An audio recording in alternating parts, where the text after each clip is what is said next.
Irmãos, hoje a leitura vai ser extensa, bem extensa.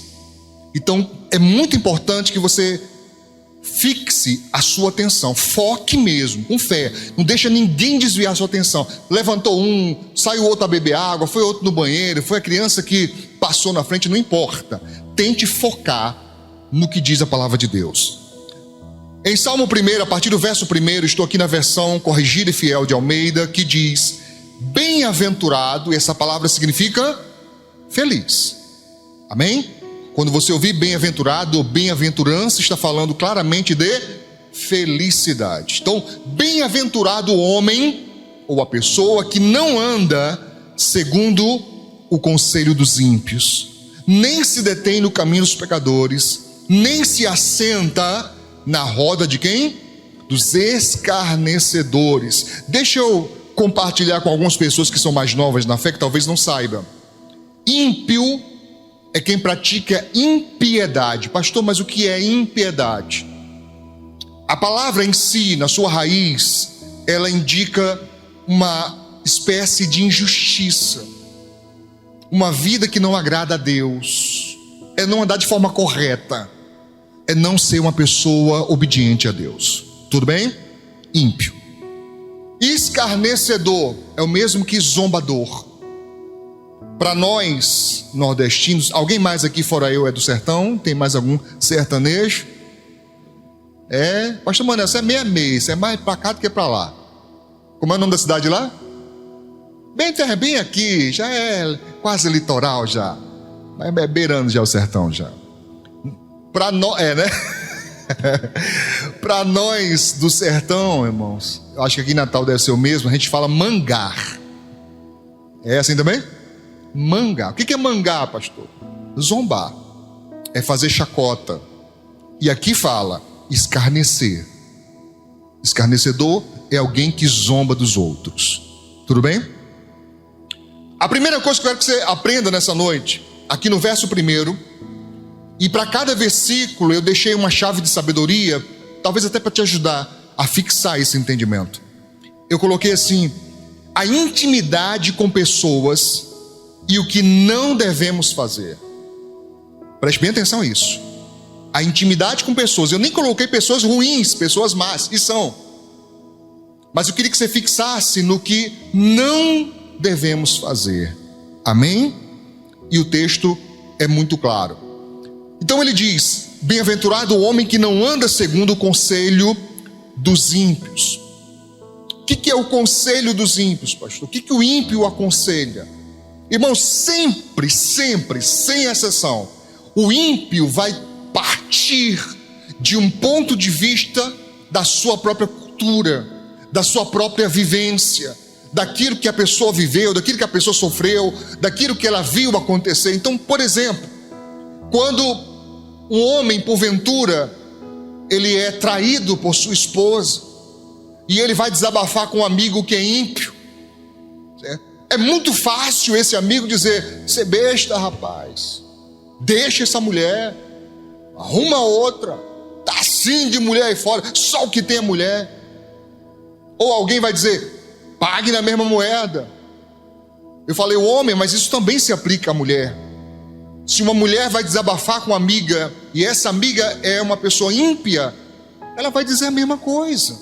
Raramente vai alguém dar um bom conselho como: vá orar, vá buscar Deus, isso é um mal que está agindo, é uma força diabólica, maligna. Não, você vai quebrar esse mal, não deixe sua família se destruir.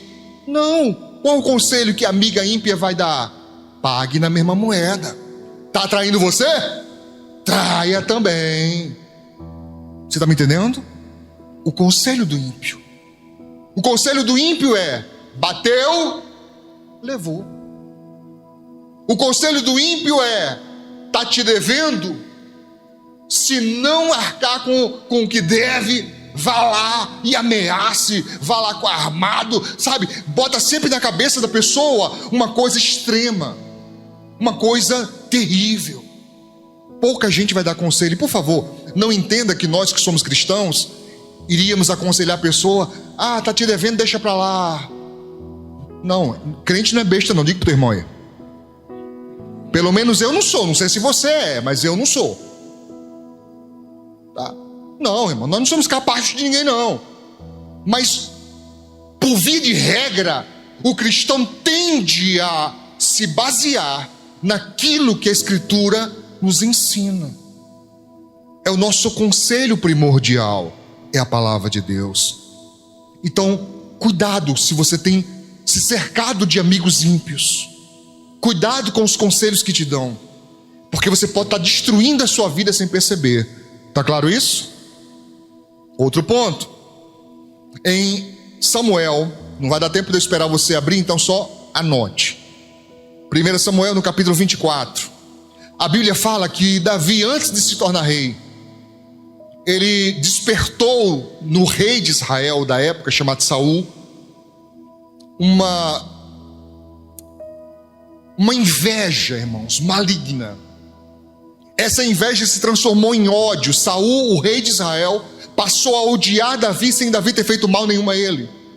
E o ódio foi tamanho que o Saul começou a ir com, um pelotão de soldados especiais, um batalhão, procurando Davi para cima e para baixo.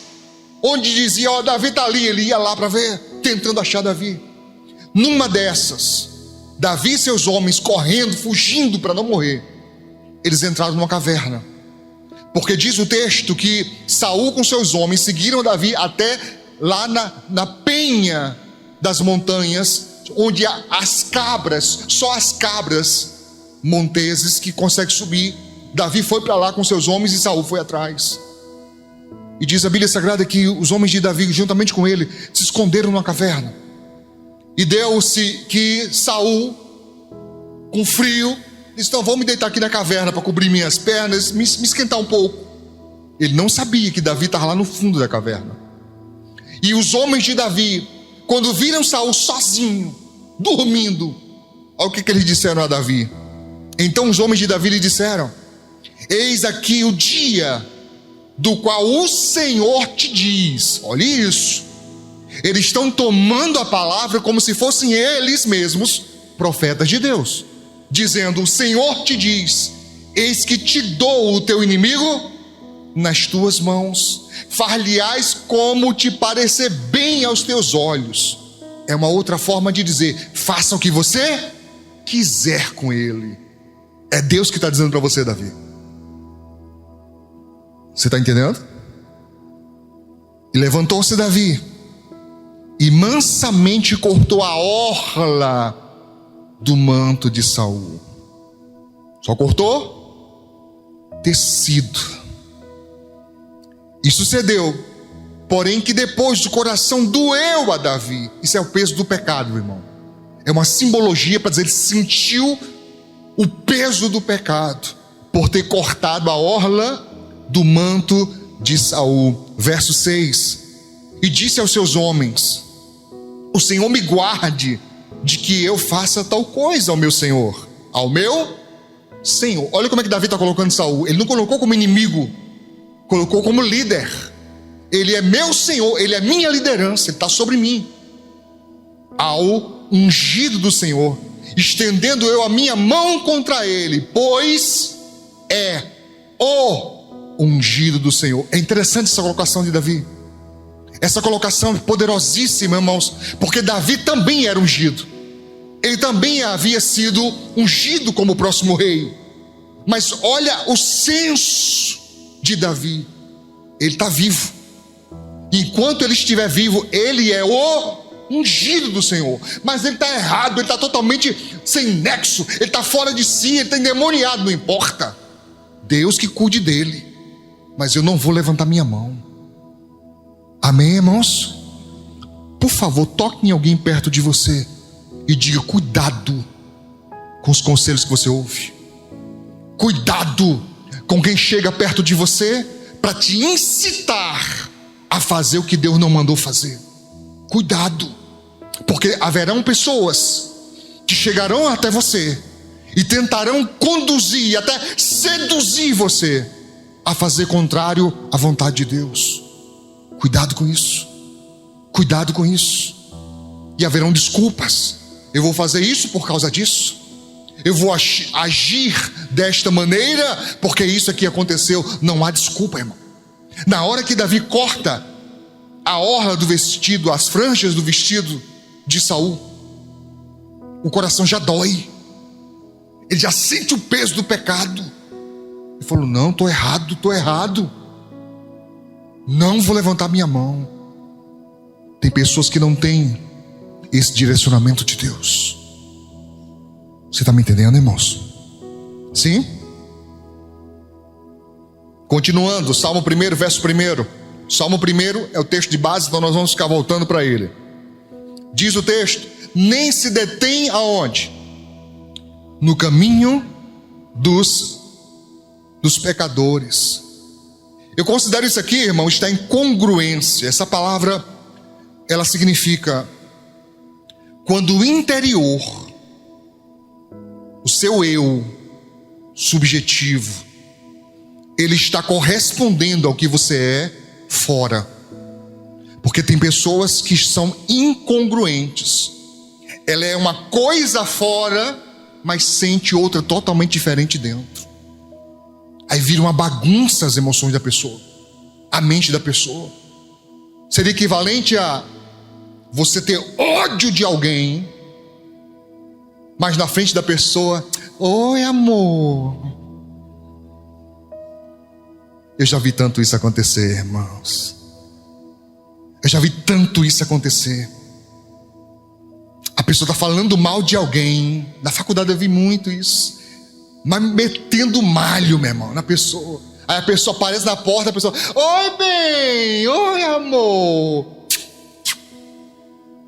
E eu ficar olhando assim, e eu pensando aqui comigo: raça de vibra, geração incrédula. Misericórdia. Tá.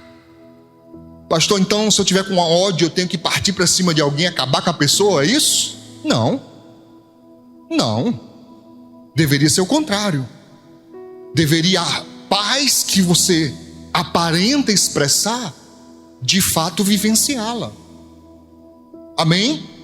Mas não tem problema nenhum, no dia que você não está bem, simplesmente dizer: hoje eu não estou bem. Não quero muita conversa hoje não. Olha para o teu irmão aí, de nada, só olha. Não quero muita conversa hoje não. Tá? Às vezes a pessoa não está bem, irmãos, mas fica aquele sorriso amarelo, aquela coisa falsa, aquela coisa esquisita. Ninguém tem culpa de você estar azedo não, tá, irmão? Ninguém é obrigado a suportar, certo, a tua chatice. Não é o que eu estou dizendo. Ninguém é obrigado, mas você pelo menos deve ter o direito de sentir: bom, então hoje eu não quero conversar com ninguém. Me erra, me deixa quieto, me deixa quieta, porque hoje eu não estou legal. Cadê os irmãos? Tá igual a onda agora, né? Cadê os irmãos? Glória a Deus. Recado da Bíblia. A Bíblia diz: fuja da aparência do mal. Olhou para ela, meu filho, não tá legal? Sai fora. Não vai cair na bobeira de perguntar: o que foi? Ou pior, né? Porque tem uns que caem na cilada, irmão, de graça. Pergunta assim: fui eu? Fica quieto, meu filho. Ela não tá legal. Principalmente no seu ciclo menstrual.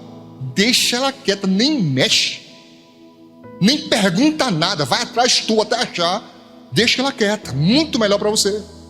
A Bíblia diz: fuja da aparência do mal. Aí tu vai para cima, vai mexer com o que está quieto. Depois tá tu aí com a azuleira queimando. Pastor, essa mulher é doida, pastor. Não, é você que não sabe lidar direito, tá? Fica quieto na tua. Amém? Mas você tem o direito de dizer: hoje eu não estou a fim de conversar, hoje eu não estou bem, hoje eu estou um pouco para baixo, estou um pouco triste, certo? Não tem problema nenhum nisso. Tudo bem quando não estiver bem. Você tem esse direito também. Você não é obrigado a estar feliz e sorridente, saltitante o tempo todo, não, irmãos. Não, pastor, porque a pessoa feliz é assim, ela está alegre e saltitante o tempo todo. Não é. É minha área de estudo, pelo amor de Deus, acredite. Não é. Certo? Pelo contrário, existem características de patologias mentais, onde a pessoa é saltitante e feliz o tempo todo. Quer dizer, pastor, que as pessoas que são saltitantes e felizes são doidas? Não, não. Mas é normal que em algum dia haja uma variação de humor. Em algum dia, em algum grau, você queira ficar um pouco mais quieto, não tem problema. Tá claro isso? Chama congruência, né? Mas pastor, o que tem a ver em se deter no caminho dos pecadores? Simples. Quando a pessoa não está bem, a maioria vai pecar. Repito, quando a pessoa não está bem, a maioria vai pecar. Ou vai orar. Olha para mim. Olha aí para essa cara pálida. Olha aí, olha aí. Não, pastor, toda vez que eu não estou muito bem, eu vou logo orar. Oh Deus, que assim seja. Que assim seja. Mas não é a maioria não, irmãos, é a minoria. Que quando não está bem, recorre ao Senhor. Se esconde no esconderijo do Altíssimo. A maioria, quando não está bem, dá um jeito de pecar. Vai fazer o que não deve, vai ouvir o que não deve, vai ver o que não deve, vai fazer o que não deve, e por aí vai. Entende isso? Vamos avante. Na primeira carta de Paulo aos Coríntios, no capítulo 15, no verso 33 diz: não vos enganeis, não se engane. As más conversações, ou seja, as conversas ruins, tortuosas, erradas, corrompem os bons costumes. Nem todos aceitam isso, mas eu insisto em dizer: toda amizade exerce influência. Toda amizade. E se você se acostuma a ouvir conversas ruins com pessoas de má índole, os seus próprios bons costumes vão sendo corrompidos.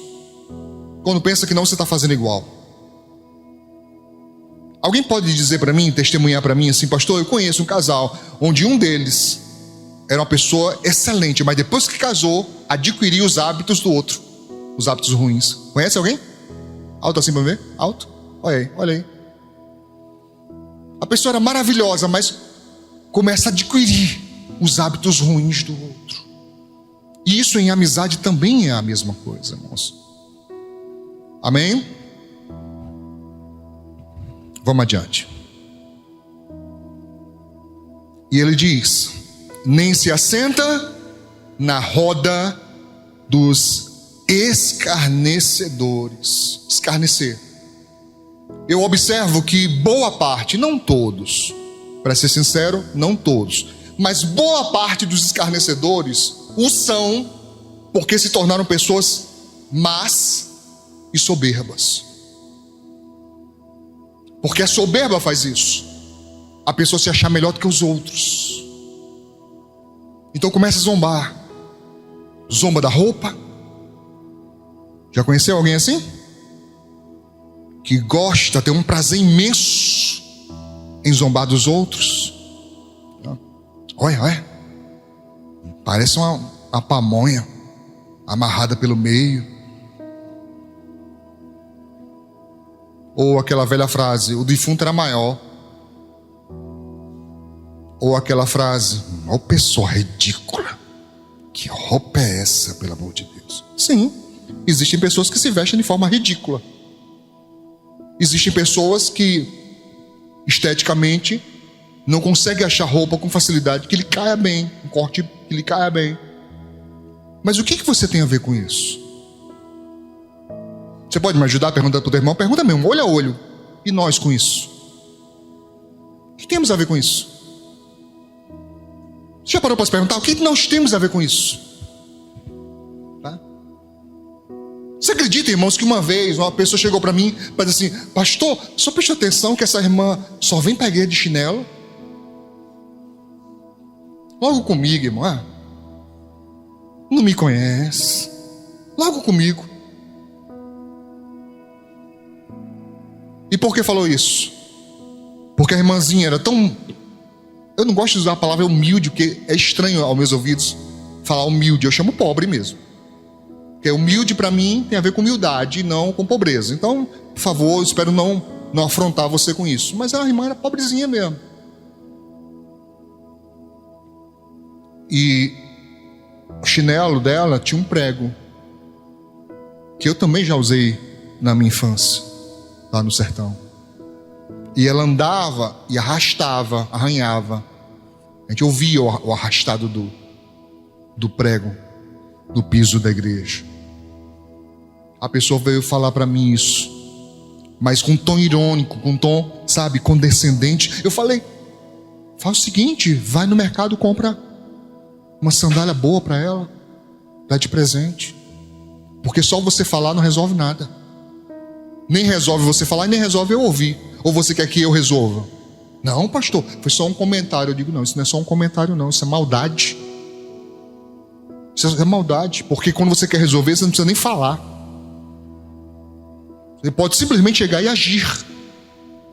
E se a pessoa não quiser, pastor, se a pessoa não rejeitar o problema dela, você fez sua parte.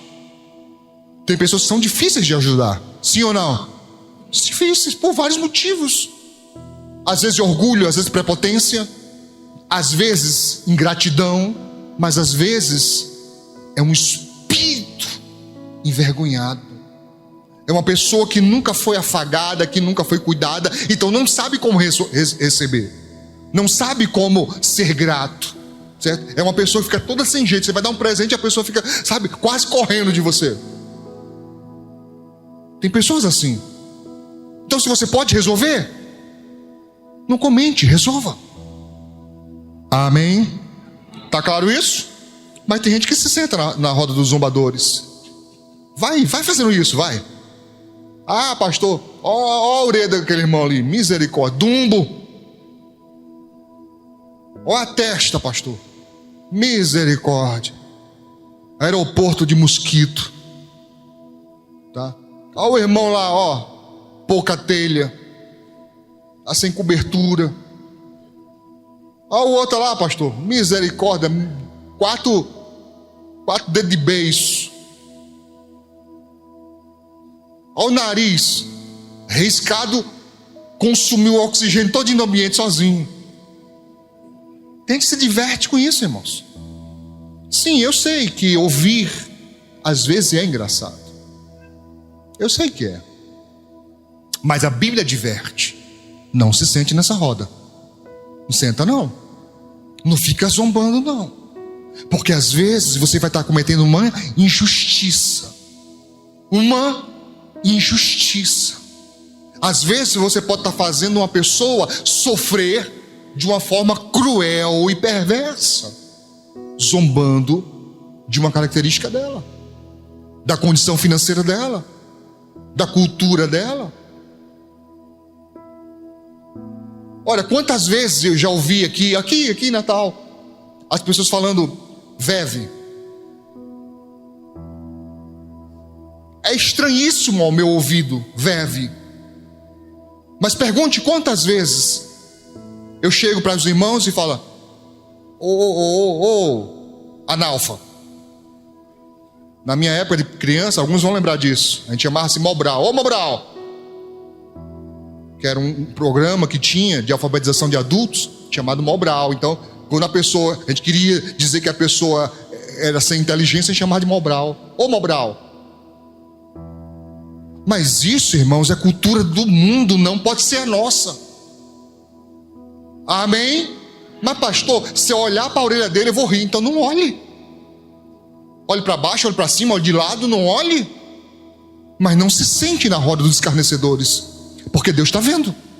Ou você acha que está na Bíblia de graça, ou você acha que está aqui junto com as características da maldade de graça. Isso não é brincadeira, irmãos. Não, pastor, lá no meu trabalho, na hora do almoço a gente se senta, só a galera lá, e pronto, mas desce o malho em todo mundo. Aqui está dizendo para não fazer. Pode tocar em alguém? Toca aí, irmão. Está ouvindo? Você está me ouvindo? Você está entendendo? Não pode. É bíblico.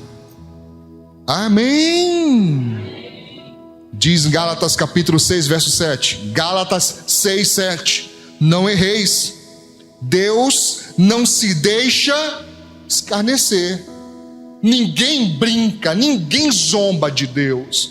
Porque tudo que o homem semear, tudo que ele plantar, tudo que ele fizer, ele vai colher. Mas o pastor está falando de Deus. Sim, tem gente que zomba de Deus, zomba das coisas de Deus. Mas é só de Deus? Não. Olhe Mateus 5:22. Já falei isso aqui na mensagem. Mateus 5:22. Eu, porém, vos digo: qualquer que, sem motivo, se encolerizar ou criar raiva, ódio contra seu irmão, será réu do juízo. Qualquer que disser a seu irmão raca, será réu do sinédrio. E qualquer que lhe disser louco, será réu do fogo do inferno. É uma forma genérica de dizer: tome conta da sua língua, cuidado com o que você fala. Porque o que você acha que é normal, não, pastor, isso é normal, isso aí é brincadeira, coisa nenhuma. Se fere alguém, se machuca alguém, é contra a palavra de Deus. Mesmo que seja do seu sangue, mesmo que seja seu irmão, sua irmã, a Bíblia proíbe, não pode. Amém. Verso 2. Meu Deus, ainda estamos no verso 2 ainda. Antes tem o seu prazer aonde? Na lei do Senhor. E na sua lei medita de dia e de noite. Note que o versículo 1 fala do relacionamento com as pessoas e do cuidado que nós temos que ter. E aqui fala do relacionamento, intimidade com Deus e como nós devemos proceder, como agir, como deve ser o nosso procedimento diário com Deus.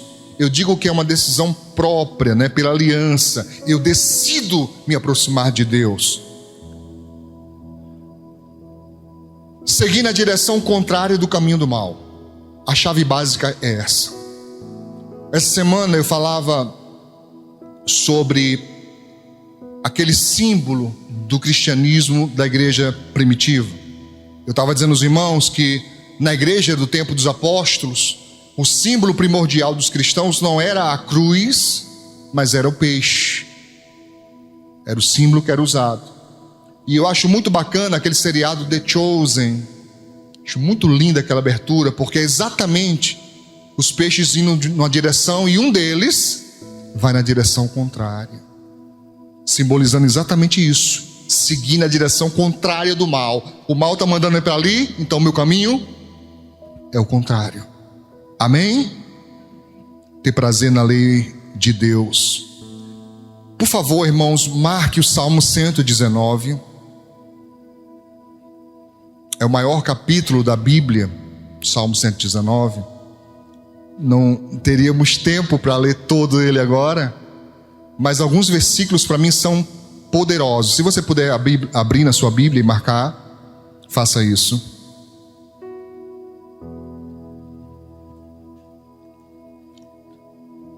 No verso 92, o salmista diz: se a tua lei não fora toda a minha recreação, ou seja, se eu não tivesse prazer na tua lei, há muito que pereceria na minha aflição. Isso é poderoso, irmão. Ele está dizendo: eu passo por tantos problemas, eu sou tão afligido, estou tão aflito, o peso sobre mim é tão grande que se não fosse o meu prazer, a minha alegria na tua lei, eu já estaria morto, já estava acabado.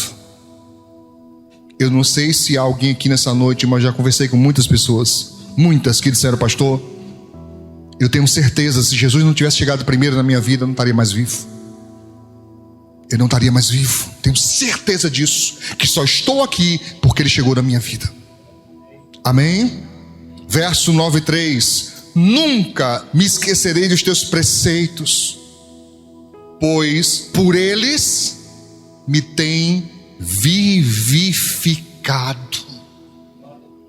É o que o Senhor manda que está me trazendo vida. É a tua palavra que está me trazendo vida. 97. Ó, quanto amo a tua lei, é a minha meditação em todo o dia. Verso 98.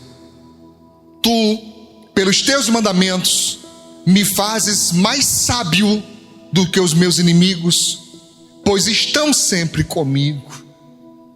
Irmãos, depois você leia Samuel, Reis e Crônicas, veja as histórias dos reis de Israel, mas principalmente a história de Davi.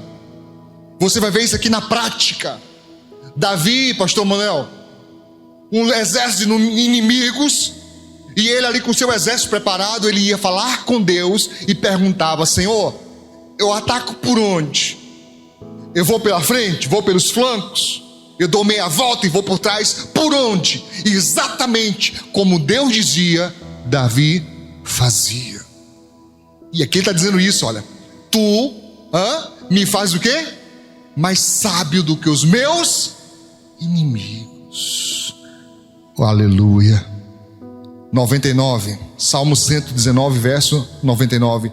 Tenho mais entendimento do que todos os meus mestres, porque os teus testemunhos são a minha meditação. O cara estava tão apaixonado pela palavra, irmão, que ele já sabia mais do que os seus professores, de tanto que ele meditava, de tanto que ele se aplicava em aprender de Deus.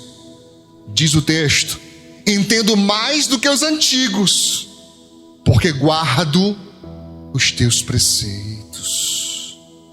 Amém? Verso 101. Desviei os meus passos de todo o caminho mau, para guardar a tua palavra. Não me apartei dos teus juízos, pois tu me ensinaste. Ó, quão doces são as tuas palavras ao meu paladar, mais doces do que o mel à minha boca. Pelos teus mandamentos alcancei entendimento, por isso odeio todo falso caminho. Aleluia. Verso 105.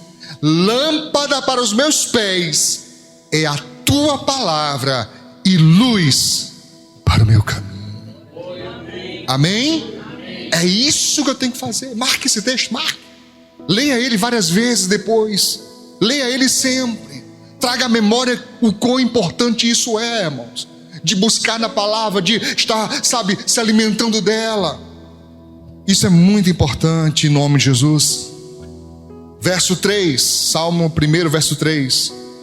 Ele diz aqui, olha: pois será como a árvore plantada junto a ribeiro de águas, a qual dá o seu fruto no tempo certo, na sua estação certa. As suas folhas não cairão, e tudo quanto fizer prosperará. Tudo quanto fizer será bem sucedido. Amém? Eu coloquei assim: a felicidade como consequência da intimidade com Deus. Amém? Diz o texto: será como a árvore plantada junto a ribeiros, uma árvore viçosa, cheia de vida. É assim que é a pessoa que tem aliança com Deus, irmãos.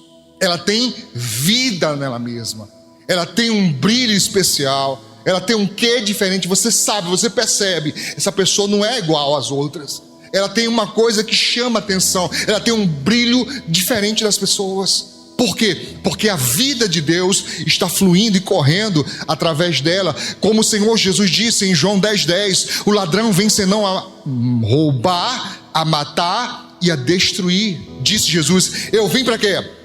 Para que tenham vida e a tenham em abundância.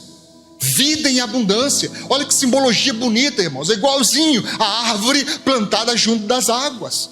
Está sempre verde, está sempre viva, está sempre cheia de vida. Vida abundante. Amém? Pergunta para o teu irmão: as tuas raízes estão alcançando a água viva? Ou estão secas? Ou estão no deserto? Ih, pastor, eu estou meio ressequido aqui. Tá? Minhas raízes estão meio secas. Tem dia que eu não sei nem por que estou vivo. Então você precisa ter um encontro com Deus, querido. Você precisa se voltar para o Senhor, porque Ele prometeu vida e vida muita, vida abundante. Amém? Que mais? Dá o seu fruto no seu tempo, na estação própria, na estação correta. É o que se diz, esperar o tempo certo. Às vezes a pessoa está na igreja, ela faz a sua parte, ela ora, ela busca, ela crê, mas tem um problema: é muito ansioso, é muito ansiosa. Olha de novo no teu irmão. Será que essa pessoa é ansiosa? Hein, irmão? Tem gente que você quer ver desgraça, prometa alguma coisa. Meu filho, tem gente que se você prometer, você está enrolado. Você não vai ter um pingo de paz enquanto você não der. Que a pessoa não consegue se aquietar, sabe? Ela não sabe esperar, ela não consegue esperar, né? Hoje parece menino pequeno, a pessoa já é adulta, mas parece menino pequeno. Hoje vai dar certo? E aí? Meu Deus do céu, meu irmão, vai chegar o tempo. Entenda que muitas vezes não é a bênção sendo preparada para você, mas é você sendo preparado para a bênção, para que quando ela vier, você saiba como administrá-la. Bom, eu não sei se você já me ouviu falando sobre isso, ou outros pastores, mas é importante que você saiba: Deus nunca manda só a medida. Nunca, jamais. Bênção de Deus nunca é só a medida. Por quê? Um fato simples: porque Deus nunca manda bênção para uma pessoa só. Repito, Deus nunca manda bênção para uma pessoa só. Quando Deus manda bênção, é para que aquela bênção supra e sobre a sua necessidade e abençoe outros. Sempre é assim. Você pode reter a bênção, ficar só para você, mas está contra a palavra, porque a Bíblia diz: aquele que retém será amaldiçoado, mas aquele que lança o pão sobre as águas, confiança em Deus, depois de muitos dias vai achá-lo. Confie em Deus. Amém? Deus, quando manda a bênção, se você entender isso, meu irmão, Ele nunca manda a bênção para uma só pessoa. A bênção sempre é a mais, porque ela tem que suprir o que você precisa, tem que sobrar e ainda dá para ajudar outra pessoa, ou outras pessoas. Isso é se tornar canal de bênção. Tem gente que a torneira da vida da pessoa está fechada. Por quê? Porque é muito apegada. É apegada demais. Não deixa soltar, não deixa sair. E Deus não abençoa pessoas assim. Ela pode até vencer na vida por esforço próprio, porque sim, é possível vencer na vida sem Deus.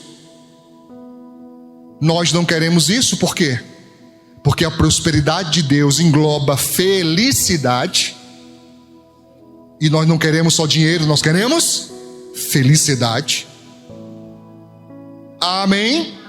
Então por isso queremos obedecê-lo, fazer a coisa correta, em nome de Jesus. Então tem um tempo certo, tem um tempo correto, né? Aí a pessoa plantou hoje: pastor, taquei o carocinho de manga, já botei adubo, já reguei.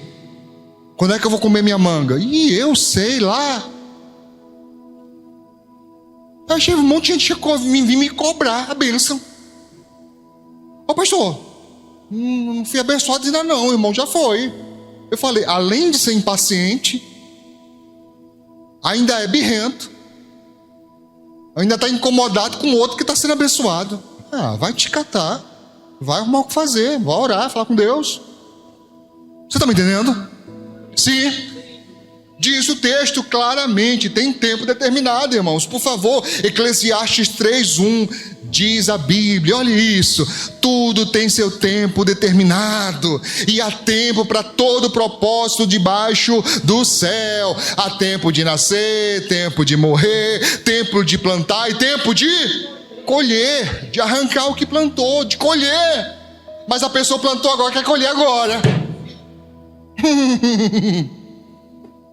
Não, meu filho, vai tratar dessa ansiedade, vai falar com Deus, fazer um tratamento psicológico para tratar dessa ansiedade, que isso não está correto não, irmãos. Olha o que diz aqui Lucas 12:22. E disse Jesus aos seus discípulos: portanto vos digo, não estejais apreensivos. É um outro sinônimo para ansioso. Pela vossa vida, sobre o que comereis, nem pelo corpo, sobre o que vestireis. Buscai antes, ou em primeiro lugar, o quê? O reino de Deus. E o que acontece? Todas as coisas serão acrescentadas. Mas a pessoa é agoniada. Não, pastor, mas por quê? Não, porque vai ter aí a festa aí, e não sei o quê, e aluguel, e a feira, e não sei o que mais lá. Você não resolve nada com a ansiedade. Ela não ajuda em nada, ainda atrapalha. Você tem que confiar em Deus, entregar seu caminho ao Senhor, fazer sua parte, obediência. E na hora certa, Deus chega com a resposta. Ele responde a nossa fé. Deus não responde a sua ansiedade. Deus não responde a sua agonia, mas responde a sua fé. Amém? Diz mais: as folhas não cairão. Tá? Não cairão. O que quer dizer isso, pastor? As folhas não cairão. Quer dizer que a árvore vai ficar sempre viva, sempre verde para sempre? Não cairão, irmãos. Aqui é hipérbole. Claro que cai. Mas está dizendo, no sentido figurado, que não ficará sem folhas. Sabe como aquelas árvores, igual cena de filme macabro? Aquela coisa, né? Torta, seca. Não. Ela vai estar sempre com folhas, sempre renovando. Amém? Você sabe, as plantas, elas recebem a energia solar através de quê? Quem fez aula de ciência aí, cadê? Através de quê? Das folhas. Para iniciar o processo de fotossíntese. Foto, luz, síntese, a transformação. Transformar a energia solar em alimento para ela mesma. Açúcares, energia para ela própria.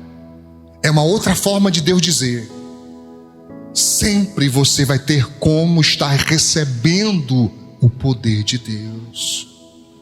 Amém, irmãos? Isaías 40, verso 29 diz que Deus dá o quê? Dá força ao cansado. Tem alguém cansado aí? Não tem não? Bom, parabéns, que eu tô arrebentado aqui de cansado. Ah, já que o senhor falou, tô também, pastor, cadê? Nem ia falar nada não, mas o senhor falou, então subiu um bocado de mão agora, né? Dá força ao cansado. O que mais? O Tiago perguntou, Tiago sim, e aí, pastor, como é que tá? Pergunta o que eu respondi. Tudo bem, mas tô cansado. Tá? O que mais? Multiplica as forças ao que não tem nenhum vigor. Mas olha que interessante. Multiplica a força, mas se não tem nenhuma, qual é a promessa? Nenhum vigor, está aqui, nenhum vigor. Mas ele vai multiplicar. E está dizendo que o que você não tem, Deus dará multiplicado. Amém? Verso 30. Os jovens se cansarão e fatigarão, e os moços certamente cairão. Mas os que esperam no Senhor renovarão as suas forças, subirão com asas como águias, correrão e não se cansarão, caminharão e não se fatigarão. Amém? Filipenses 4:12. Eu avisei você que o tirinete de mensagem era grande. Diz Paulo: você está abatido, você sabe? Me ajude mais uma vez. Eu sei que eu estou exagerando hoje, mas mais uma vez, pergunta para o teu irmão: você sabe? Sabe ser abatido? Que é isso, pastor? Quando a coisa está ruim. Alegria, zero. Felicidade, zero. Nada, não tem nada, pastor. Você sabe passar por esse momento? Ou você desconta nos outros sua frustração? Ou você culpa os outros por estar mal? Ou você faz os outros sofrerem só porque você está sofrendo? Irmãos.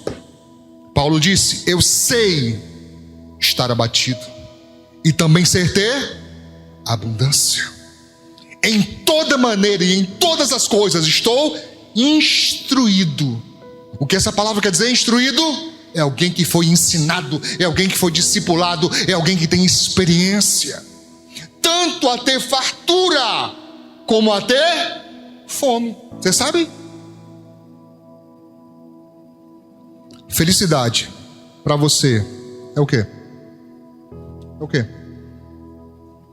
Felicidade para você, o quê?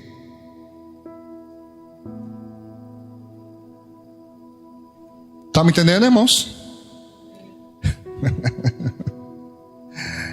Irmãos, até meus óculos, irmão, virou assunto.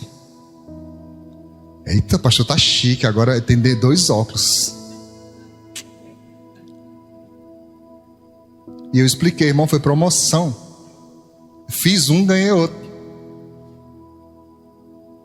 Não tem, não, para comprar 2, não, para estar só para combinar. E a Deus eu vim todo combinando, até o óculos eu combinando. Por acaso.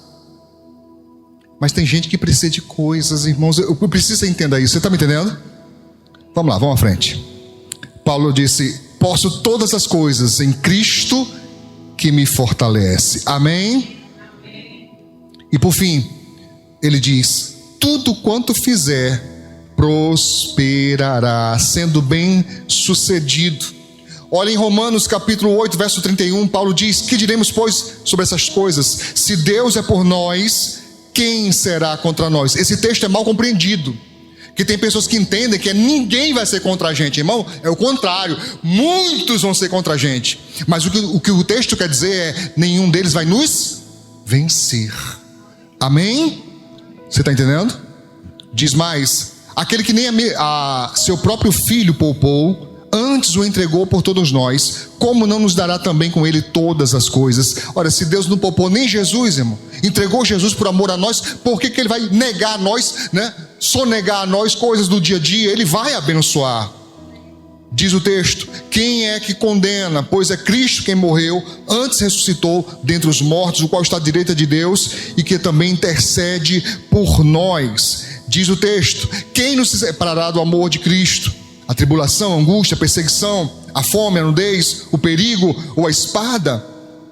Como está escrito: por amor de ti somos entregues à morte todo dia, somos reputados como ovelhas para o matador. É assim que as pessoas nos enxergam. Mas olha o que a promessa de Deus fala: mas em todas essas coisas somos mais do que vencedores por aquele que nos amou. Disse Paulo: porque estou certo de que nem a morte, nem a vida, nem os anjos, nem os principados, nem as potestades, nem o presente, nem o porvir, nem altura, nem profundidade, nem alguma outra criatura nos poderá separar do amor de Deus que está em Cristo Jesus, nosso Senhor.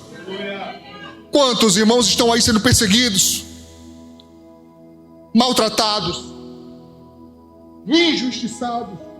Quantas vezes pessoas da sua própria família tratam você de forma perversa, dura, sem você merecer? E às vezes isso é uma tentação, irmãos, porque Satanás sabe como tentar atingir os nossos sentimentos através das pessoas que você ama, porque dói mais, é muito mais doloroso do que uma pessoa que você não tem ligação alguma. Você está me entendendo? Mas ele está dizendo aqui: nem isso vai nos separar. Nada. Nós vamos ser bem sucedidos, vai dar certo. Amém?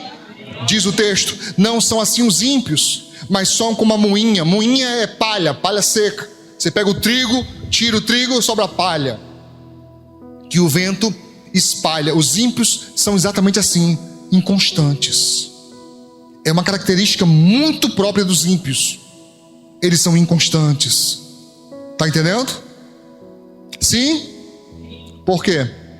Porque não tem raiz. Olha a simbologia: o que agrada a Deus, como árvore plantada junto do ribeiro, tem raiz. Mas o ímpio, como a palha, o vento leva para qualquer lugar. Aqui eu lembro, irmãos, da diferença entre Adão e Davi. Quando Adão e Eva pecam, a risca seria Eva e Adão, pela ordem de quem pecou primeiro. Mas Deus coloca Adão primeiro, porque ele foi criado primeiro, ele tinha maior incumbência, a maior responsabilidade. E quando Deus pergunta, por que esse menino não obedeceu? Por que você escolheu ir contra a minha vontade? Resposta de Adão: a mulher que tu me deste, ela me deu e eu comi. Mas olha Davi, quando o profeta confronta Davi, e ele percebe, rapaz, estou em pecado, ele nem cita Betseba. Ele nem fala, não, a mulher estava tomando banho lá, aí pronto, eu caí na tentação. Não, ele nem cita, eu pequei, a culpa é minha. Ele pediu a Deus perdão. Essa é a diferença entre um e outro. Amém, irmãos? Diz o texto: por isso os ímpios não subsistirão no juízo, nem os pecadores na congregação. Irmão, isso aqui é muito importante. Você já ouviu muitos pregadores dizendo que haverá surpresa no dia do juízo, e haverá mesmo. Por favor, marque na sua Bíblia Mateus 7:22. Mateus 7:22, que diz: muitos me dirão naquele dia: Senhor, Senhor, não profetizamos nós em teu nome? Em teu nome não expulsamos demônios, e em teu nome não fizemos muitas maravilhas? Eu pergunto a você: é errado pregar a palavra? É, irmãos? É errado expulsar demônios? É errado operar maravilhas, milagres, curas? É errado? Não, não tem nada de errado disso. Mas olha o que o texto diz: e então lhes direi abertamente, Jesus dizendo sobre eles: nunca vos conheci, nunca vos conheci, apartai-vos de mim, vós que praticais o quê? A iniquidade. É o que eu digo muito para os meus obreiros aqui. Primeiro você tem que ser. O fazer é consequência. O fazer jamais substitui o ser. Eles faziam as coisas para Deus, mas não tinham aliança com Ele. Jesus disse: eu nunca vos conheci. Isso é muito pesado, irmãos. Isso é muito pesado, você está entendendo? Sim. Diz mais: nem os pecadores na congregação dos justos. Eu chamo dos enganadores infiltrados. 2 Timóteo 3,12 diz: e também todos os que piamente quer dizer de maneira santa, querem viver em Cristo Jesus, padecerão o quê? Perseguições. Mas os homens maus e enganadores irão de mal para pior, enganando e sendo enganados. Diz mais em João capítulo 2, verso 19. O apóstolo João diz: saíram de nós, mas não eram de nós, porque se fossem de nós, ficariam conosco. Mas isto é para que se manifestassem que não são todos de nós. Eu já ouvi alguns pregadores usando esse texto aqui para falar contra as pessoas que saíram da sua congregação e foram para outro ministério. Isso não se aplica. Não é disso que o texto está falando. Congregava aqui na AME, foi, sei lá, para a Assembleia de Deus, ou foi para a Igreja Batista, Presbiteriano, Universal, Deus é Amor, sei lá onde. Não está falando disso aqui não. Está falando daqueles que se afastaram, se desviaram do caminho de Deus, que se tornaram inimigos da fé, que se tornaram contrários a Cristo. É desses que o apóstolo está falando. Estava com a gente, mas não era da gente, não era de nós. Isso aconteceu para se manifestar que não são todos de nós. Amém? E por fim, no verso 6 fala: porque o Senhor conhece o caminho dos justos, porém o caminho dos ímpios perecerá. Os olhos de Deus estão atentos, estão abertos. Nunca esqueça que Deus está sempre olhando para nós, para ver as nossas ações, para ver o nosso proceder, como é que é a nossa vida cotidiana. Você está me entendendo? Então, quer ser feliz? Obedeça a Deus. Vamos aplaudir Jesus bem forte. Forte mesmo. Aleluia. Glória a Deus.